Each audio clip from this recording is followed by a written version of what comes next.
We're back now with Martin Biron. And Marty, Anthony Stolarz is nearing a return, which will lead to a crowded crease in Toronto. So should the Leafs consider trading one of Stolarz, Woll, or Hildeby? And if so, who?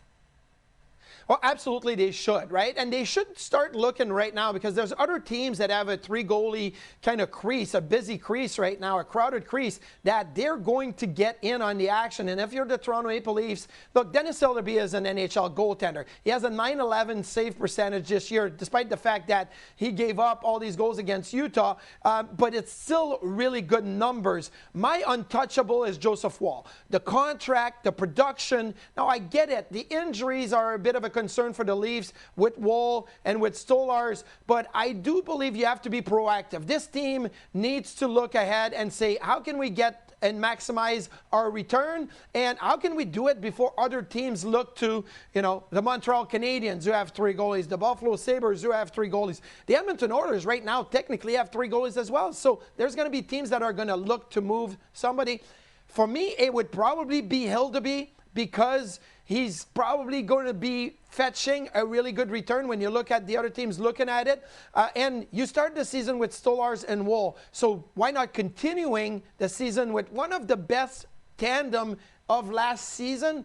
But the injuries obviously have derailed that. But I think that if you are going to get ahead, a start on the competition, look to trade Hildeby now, because I think he's hot at the moment.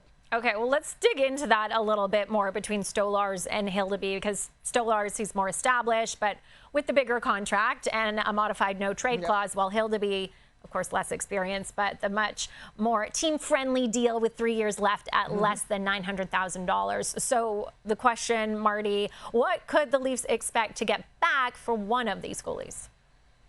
Well, you got to first look at, I think that both of them would get a good return. Now, the injuries to Stolarz, that would be a concern, but it's not just for this year, right? It would be for 4 more years at a very respectable number.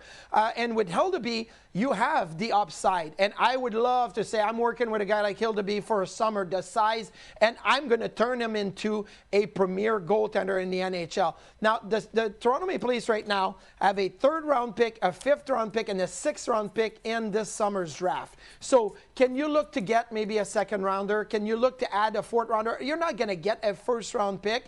And maybe you have to throw in a prospect in the deal as well to be able to get that top end pick. But if you're looking at the Leafs and you say, hey, this summer we're only going to get a 3rd, a 5th, and a 6th, you got to start to get picks back or maybe get prospects back. So I think that that's where I would go. You're not going to get an NHL player, an established player, to come in and play a role right now. But there is a path to getting better, maybe by accumulating picks, and then flip those picks for something else down the road. So I think you can look at maybe at the high end, a 2nd rounder, maybe a 3rd or 4th round pick, depending on what teams are willing to offer. Okay, well, I can't speak for management, but we all know Leafs fans get a little hesitant when you talk about trading goalies, especially young ones, because the most memorable goalie trade in Leaf history, of course, was sending a young Tuukka Rask to Boston.